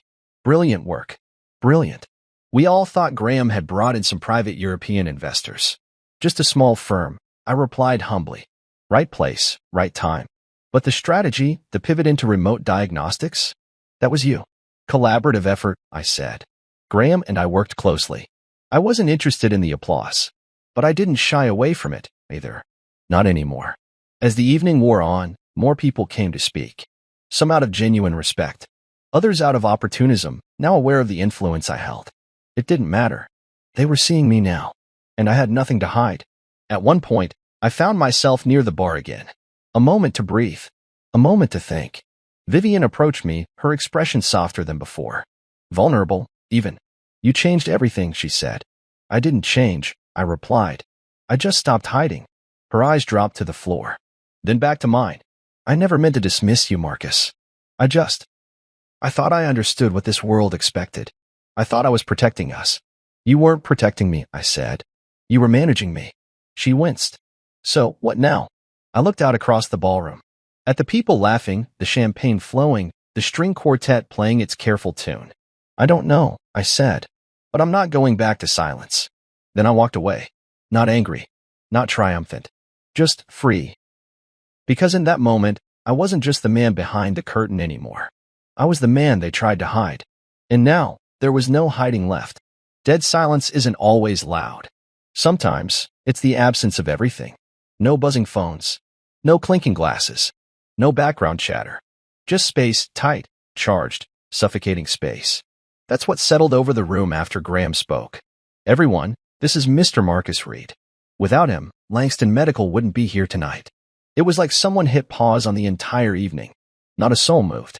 I could see it in their faces, the slow dawning, the mental rewinding, the scrambling to reassess everything they thought they knew. I wasn't the man sipping quietly in the corner anymore. I wasn't the plus one with a decent suit and a forgettable tie. No. Now I was someone important. Now I was the reason this celebration was even happening. Vivian looked like her mind had stepped out of the room and hadn't come back yet. Her lips were slightly parted. Her fingers still rested gently on her father's arm, frozen mid-motion. Like a movie paused in the middle of a line. Eloise had turned a shade paler than I'd ever seen her. She gripped her clutch tightly against her hip, lips pressed in a line so thin they almost disappeared. Danielle was whispering again, now faster, more panicked, like someone trying to plug a leak with a paper towel. But no one said a word to me directly. They couldn't. Not yet. Graham's words were still sinking in like ink on linen. Permanent. Unexpected. A truth they weren't ready for. I nodded politely toward Harold. "Pleasure to finally meet you, sir." He managed a delayed nod, eyes still fixed on me like I was a mirage. He opened his mouth to respond, but before he could speak, Graham placed a firm hand on his shoulder. "This is the man who kept your name from disappearing off hospital wings," he said calmly. "Might be time you learned that." Harold didn't argue. To his credit, he didn't snap or lash out or reach for a joke to cover the tension. He simply nodded again, slower this time, then turned to his wife and daughter like he needed them to confirm that yes, this was real. Vivian didn't move. I didn't expect her to. Not yet. I turned away, slowly, stepping to the side so Graham could take the floor and continue with the event's formal remarks. He transitioned the crowd gently, giving them something to latch onto. Numbers. Vision. Legacy. It was a masterclass in social CPR, reviving the room with the same hands that had dropped the heart-stopping truth just moments before. But even as the crowd resumed their rhythm, their eyes stayed on me.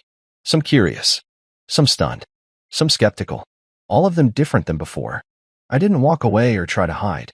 I stayed right where I was, sipping my drink, back straight, shoulders relaxed. The same Marcus Reed as always, but now seen. Out of the corner of my eye, I saw Vivian whisper something to Harold. He nodded slowly and walked toward the stage, a new stiffness in his step. Vivian hesitated a moment longer before following him. I stayed where I was. I didn't go after her. I wanted her to come to me. Not because she had to, but because she chose to. She didn't. Not yet. Instead, I turned to find a new face beside me. A woman in her 50s, striking in a navy dress, with the kind of posture that said she was used to being listened to. "Mr. Reed," she said, offering a hand, "I'm Dr. Ellen Robarts. We met briefly at the Midtown Health Summit, though you were still anonymous then." I shook her hand. "I remember. You were leading the panel on surgical tech expansion." She smiled. "So you weren't just eavesdropping. You were actually paying attention." "I like to listen more than I speak," I said with a half-smile. "Though apparently not anymore." She laughed. Not a polite laugh, a real one. "Well, I'll say this. You've made an impression tonight. The right kind." More people approached after that. Slowly at first, then steadily. CEOs, consultants, board members I'd once only known through reports and indirect memos. They asked smart questions. They congratulated me. A few offered guarded compliments, the kind that let you know they'd underestimated you, but were too proud to admit it. And still, from across the room, I could feel Vivian's eyes watching me. Finally, she approached. I could hear the hesitation in her steps. The kind of careful walk someone takes when approaching a cliff they never realized was there until they were standing on the edge. "Marcus," she said softly. I turned to her. She looked radiant, as always. But now her poise was cracking at the edges. Not visibly, but enough that I could feel it. "You knew this whole time?" as she asked. "I did. You let us all believe you were just the quiet husband with the tie you picked out?" I offered gently. She looked down, embarrassed. "You could have told me. You never asked." Silence again. Not the stunned kind this time. The personal kind. The kind that wraps around a conversation like a curtain, reminding you that there are some things only two people in a room can understand. "I wasn't trying to deceive you, Vivian," I said. "I just didn't think you were interested." She looked up. "That's not fair." "No," I said. "But it's true." Her eyes brimmed with questions she wasn't ready to ask. Or maybe with realizations she wasn't ready to accept. "You made me feel small," I said simply. "Every dinner, every brunch, every time you introduced me as just Marcus." "I thought I was protecting you," she whispered. "From what?" She didn't answer. And I didn't press. Because the truth was obvious. She wasn't protecting me. She was protecting the image. The story her family liked to tell. And I didn't fit the narrative. Not until now. "I'm not angry," I said finally. "Just done pretending." Vivian nodded slowly, as if her entire past few years were rewinding in her mind. Every dismissive comment, every sideways glance, every time she asked me not to speak unless spoken to. "You were never invisible," she said, barely above a whisper. I didn't reply, because she was wrong. I was invisible. Until now. That night. As the event wound down and people began gathering their coats and gift bags, I stayed by the exit, thanking those who stopped to shake my hand. Eloise avoided me entirely. Danielle gave a brief, stiff nod and disappeared into a corner conversation. Harold offered a final handshake that felt more respectful than warm, but that was enough. And Vivian? She stood alone for a long time, watching me from near the center of the room. Her eyes tired, her jaw set. She looked like someone who had just woken up in a different world than the one she went to sleep in. A world where her husband wasn't an accessory. A world where he was the foundation. And the room finally knew it. When the music finally faded and the crowd began thinning out, I didn't move from my spot near the ballroom doors.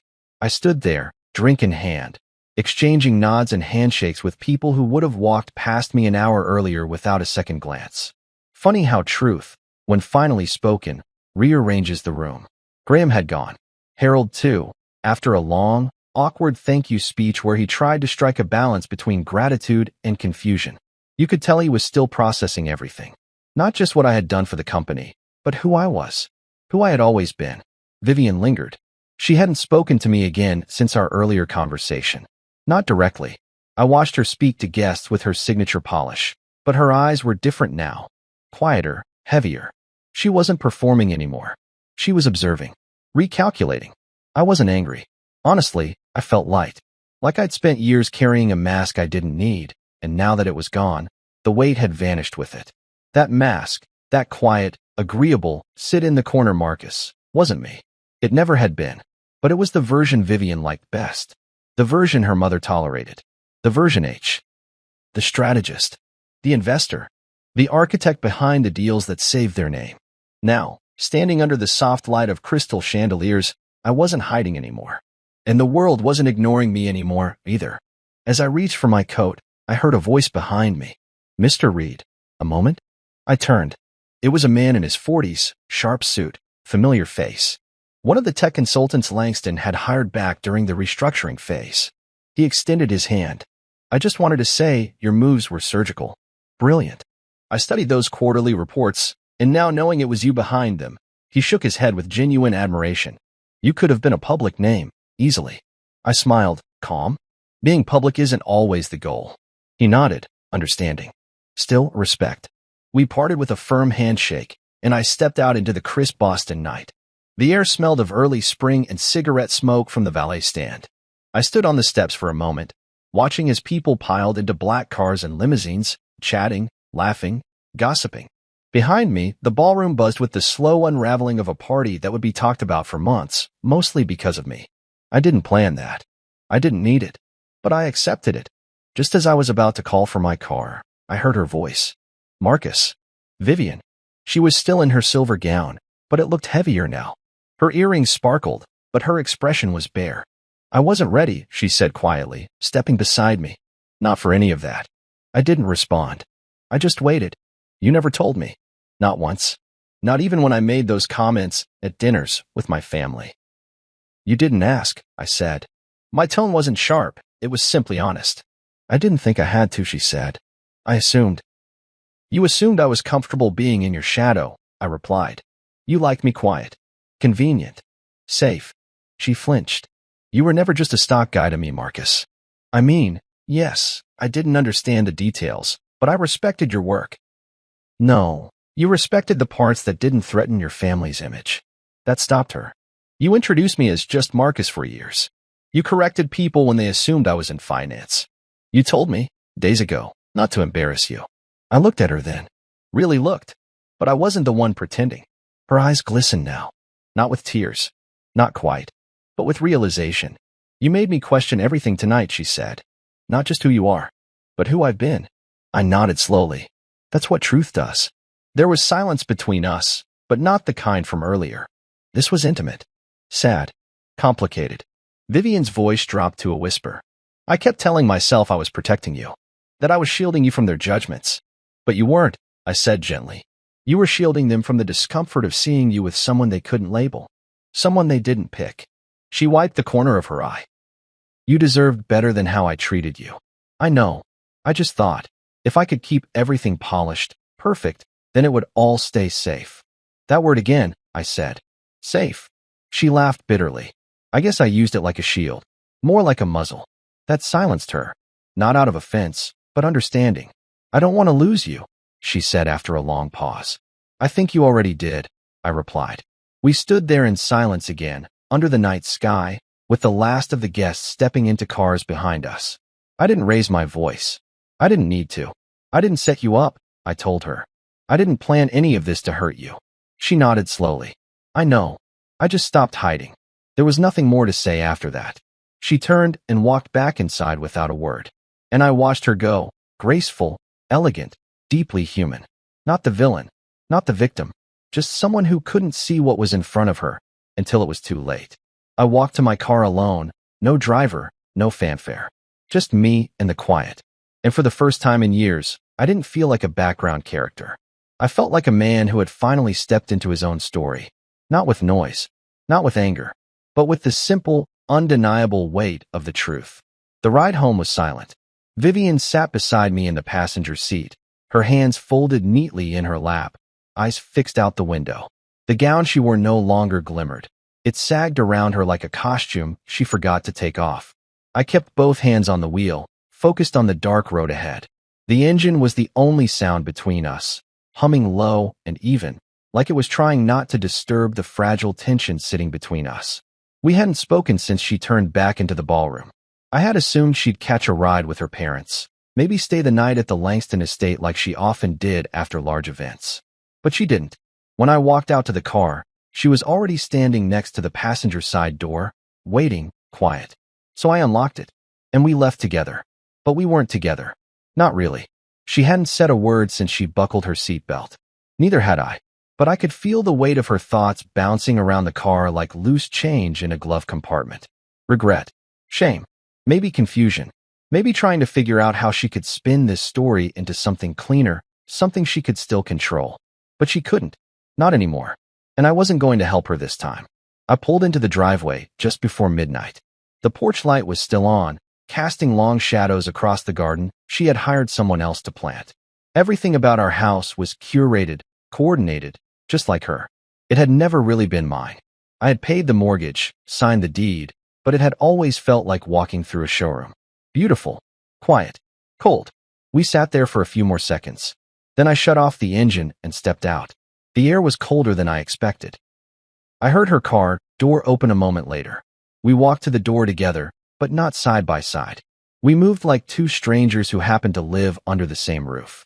Inside, she slipped off her heels by the entryway and went straight to the kitchen. I heard the refrigerator open, then close. She poured water into a glass, drank half, set it down. I walked past her, heading for the stairs. "Marcus," she said behind me. I stopped. "Can we talk?" she asked, voice quieter than I'd ever heard it. I turned slowly. She was standing by the island, arms crossed, barefoot, gown shimmering faintly in the kitchen light. She looked unsure, something I hadn't seen from her since the first time we danced at our wedding. "What do you want to talk about?" I asked. She hesitated. "Everything." I leaned against the stair railing. "That's a lot." "I know," she whispered. "But I don't want to go to bed pretending like none of it happened." I looked at her, really looked at her. No anger, no distance. Just the raw truth that neither of us could escape anymore. "Then say what you need to say." She nodded, took a breath, and walked to the living room. I followed, sitting across from her, not beside her, on the opposite couch. She pulled a blanket around her legs. Not because she was cold, but because she was exposed. "I didn't know how much I was silencing you," she said. "I thought I was helping you blend in, protecting you from how cruel my family can be." "They didn't need your help with that," I said. She closed her eyes for a moment. "I'm not proud of the way I treated you, or the way I let them treat you. Her voice broke slightly. "I got used to the story I told myself. That you didn't mind being in the background. That you liked being quiet." "I like being quiet," I said. "But I don't like being erased." Vivian's face twisted with guilt. "You never were to me. Not in my heart." "Maybe not in your heart," I said. "But everywhere else." I disappeared. In every photo, in every introduction, in every time you said, "Just Marcus." I wasn't your partner. I was a placeholder. She didn't defend herself. Didn't need to. The silence said enough. "You made me small," I continued. "And I let you. That's on me too. I didn't fight back. I thought if I stayed steady, stayed supportive, eventually you'd see me. Really see me." Vivian looked down, tears threatening. "I see you now." I nodded slowly. It took a crowd of strangers and a mic drop from Graham Maddox for that to happen. She looked up again, her voice barely a whisper. "Are we done?" "I don't know," I said honestly. "But I know I'm done pretending. I won't shrink myself to make other people feel comfortable. Not even for you." She reached forward, instinctively, as if trying to close the space between us. But her hand stopped halfway, unsure of what she was reaching for. I stood. "I need sleep," I said. She nodded, eyes wet. I walked upstairs. I didn't slam the door. I didn't make a scene. Just like the party, I didn't need volume to make my point. That night, I lay in the guest room. I stared at the ceiling, the faint sound of Vivian moving around downstairs fading into stillness. At some point, the house went quiet. Not just silent, empty, but peaceful too. Like the air had cleared. Like the masks had been hung up for good. The next morning, I found a note on the kitchen table. "Let's talk. We need to figure out who we really are." Vivian. I read it once, then again, and then I placed it down. I didn't want apologies written on fine stationery. I didn't want a heart-to-heart scripted over coffee. I wanted something real. I wanted respect, not recovery. So I made my choice. I showered. I got dressed. I brewed coffee. And then I drove to my office. There, waiting on my desk, was a letter from Graham. Inside was the formal board invitation. "We believe your vision should help lead us forward. Welcome." I signed it. Not because I needed power, but because I finally stopped hiding from it. The morning after the party, the city was unusually still. It was one of those rare Boston days when the sky hung low and quiet, coated in a dull silver fog that seemed to mute the entire world.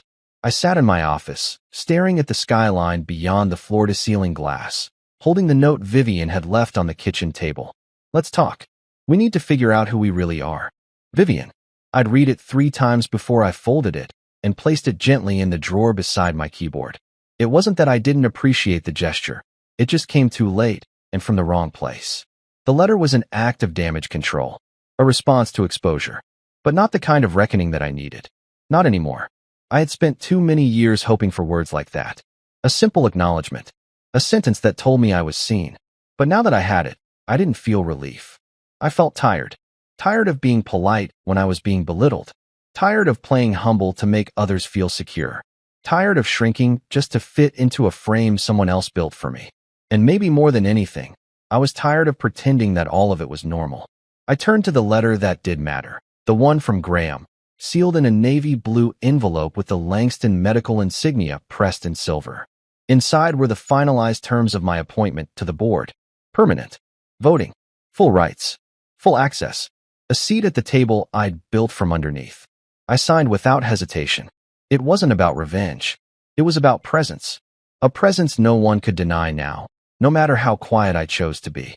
By noon, I was deep in work, coordinating with my legal team about the transfer of a few subsidiary holdings. My firm had grown significantly in the last year. We were no longer just a silent force in acquisitions. We were evolving into architects of entire sectors. I had a vision, and I was ready to live it out loud. I didn't check my phone until after lunch. 10 missed messages, all from Vivian. Some long, some short, some that began with, "I need to explain," and others that simply said, "Please." I scrolled through them, not out of spite, but with the same curiosity you might have flipping through a diary from a time in your life that felt foreign now. I wasn't angry anymore. That surprised me. I thought I would be, but I wasn't. Not even bitter.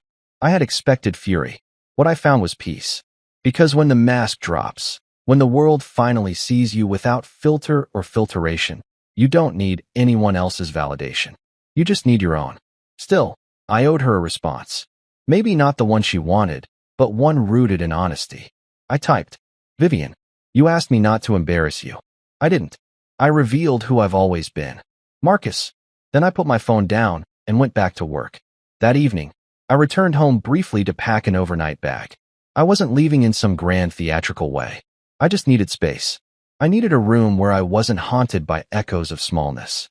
A place where the walls didn't remember all the times I'd been asked to stay quiet. Or wear a dull gray tie. Vivian wasn't home. Her car was gone. Probably with her mother. Or her sister. Maybe with someone new trying to help her rewrite the narrative into something cleaner. I didn't mind. In the bedroom, I opened the closet and saw it still hanging there, the gray tie. Unworn. Untouched. I took it down, folded it slowly, and placed it inside a drawer. Not as a keepsake, but as a reminder. A reminder of how easy it is to become someone else's silence if you're not careful. I took only what I needed. Some clothes. My watch. A notebook. No drama. No slammed doors. Just quiet footsteps and a hotel key in my pocket. By nightfall, I was in a suite downtown with a skyline view, a whiskey in my hand, and my laptop open. I sent emails. Scheduled meetings. Finalized my next move. I was done being the invisible man. And I was done waiting for the world to notice me. Now they had.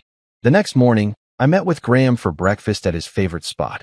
A quiet, upscale cafe tucked into a side street near Beacon Hill. He was already seated, reading the paper, suit perfect as always. "You good?" he asked as I sat down. I nodded. "Better than I've been in years." He smiled. "You've handled all of this with more grace than most men would. Hell, I've seen CEOs crumble under less." "I had a lot of practice being ignored," I said lightly. He folded the paper. "They know now? Everyone. And they won't forget it. I don't need them to remember me," I said, sipping my coffee. "I just needed them to stop writing me out of my own story." He tapped the table gently. "Well, story's yours now. So what's next?" I didn't answer right away, because I didn't fully know. And for the first time in a long time, that didn't terrify me. I said slowly, "I just want to build something real. Without apology. Without needing to explain it to anyone who doesn't want to understand." Graham nodded like a man who understood exactly what that meant. We talked business for the next hour. mergers, market shifts, internal politics. But underneath it all was something deeper, a respect I hadn't felt in years. Not the kind of approval that comes from being useful, but the kind that comes from being seen. After we parted ways, I walked through the city for a while, letting the cool air wrap around me. I didn't feel heavy. I didn't feel lost. I felt new. And somewhere between the second coffee shop and the corner bookstore, I realized something. I wasn't waiting anymore. Not for her. Not for them. Not even for closure. I was already living in it. Exactly 1 week after the retirement party, I stood by the window in my new office, top floor, corner view, sun cutting across the skyline like a slow, golden blade. My name was etched on the glass door outside. Marcus Reed, founder and managing partner, Reed Acquisitions. Not in bold, not in gold, not screaming for attention. Just there. Firm. Permanent. Behind me, my team celebrated. We just finalized the acquisition of a rising diagnostics company in North Carolina, one that specialized in early-stage cancer detection using AI. It was more than a good deal. It was the kind of work that meant something. They brought in cupcakes, popped open a bottle of champagne I didn't know we had in the fridge, and toasted to the next chapter. I smiled, clapped, gave a few words. I didn't talk about revenge. I didn't mention the party. There was no need. They weren't clapping for my past. They were clapping for where we were headed. It felt good. Not flashy. Not loud. Just real. I turned back to the window while they laughed and toasted behind me. The city stretched wide below. Familiar. Honest. Complex. I had spent years watching it from other people's rooms, ballrooms, parlors, conference centers, always standing near the edge, just out of focus. Now, I was the center of my own frame. No handlers. No introductions with downplayed titles. No wife pulling me by the wrist with a smile that said, "Just don't talk too much." I was finally here. Just me. Unmasked. Unapologetic. Halfway through the celebration, my phone buzzed. Vivian. Again. She hadn't stopped texting. Not angry messages anymore. They had shifted into something more erratic. Confused. Wounded. Regretful. Some short, "Can we please talk?" Others longer. I didn't know how blind I was. I see it now. I see you. I read them all. But I only responded once. I had sent it a few days ago, during a late night in the hotel when I looked out at the Charles River and realized I didn't need to explain myself anymore. You asked me not to embarrass you. I didn't. I revealed who I've always been. She hadn't replied to that. Today, her name flashed again. This time, I didn't open the message. I simply turned the phone over, face down, and let it rest beside the tray of untouched cupcakes. Across the room, Lydia, my assistant, walked over and handed me a slim envelope. "From Graham," she said. "Hand-delivered this morning. Said you'd know what it meant." I nodded and took it. Inside was a photograph. It was taken at the retirement party. I hadn't known there were any cameras pointed at me that night, but Graham must have arranged it. In the picture, I stood by the bar, hand extended as Graham greeted me. He was mid-sentence, his mouth slightly open, and I was listening. Calm. Still. Poised. And behind me, just out of focus, were the stunned faces of Vivian, Harold, and Eloise. The moment of unmasking. Frozen forever. I looked at it for a long time before tucking it inside the drawer beneath my desk. Not to display. Just to remember. It wasn't about showing them. It was about reminding me. I took the rest of the day slow. Spoke to the team. Laughed a little. Shared coffee with new interns who reminded me of myself, observant, serious, full of questions. I didn't tell them my story. I didn't need to. What mattered was the space we were building together. A space where no one was asked to shrink. That evening, I returned to the house. Yes, that house. The one that had never felt entirely mine. Vivian wasn't home. Her car was gone again. Whether she was with family or retreating somewhere to think, I didn't know. I didn't ask. I had come for one reason. Closure. I walked through the room slowly. The living room still held the scent of old candles and polished furniture. The walls were covered in framed photos, family dinners, holidays, foundation galas. Most of them staged. Most of them curated. I paused at one of them. A photo from our second anniversary. She stood in front, laughing, wineglass raised. I was in the back, barely visible, talking to a waiter, adjusting my cufflink. That was the role I played for years. The background. The husband who never quite matched the rest of the decor. I didn't hate her for it. I hated that I To the part of me that thought being loved meant being less. Before I left, I stood in the closet. That gray tie still sat folded in the drawer. I picked it up once more, then dropped it gently into the donation bag. There were no angry goodbyes, no slammed doors, no theatrical messages scribbled onto mirrors. Just me, walking out with my own key, locking it one last time, and leaving behind the version of myself I would never be again. Back at my apartment, the one I'd chosen myself, with dark wood floors and bookshelves that reached the ceiling, I opened a bottle of red wine and stepped out onto the balcony. The city was alive again, not chaotic, just awake. And for the first time in a long time, I didn't feel like a man trying to prove anything. I didn't feel like a man waiting to be seen. I felt like a man who had arrived. Fully, completely, quietly. Vivian's last message came 2 days later. I didn't open it. I didn't need to.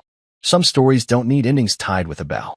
Some stories end with a step, a choice, a door closed softly behind you, and the sound of your own voice, finally unmuted, saying, "This is who I am."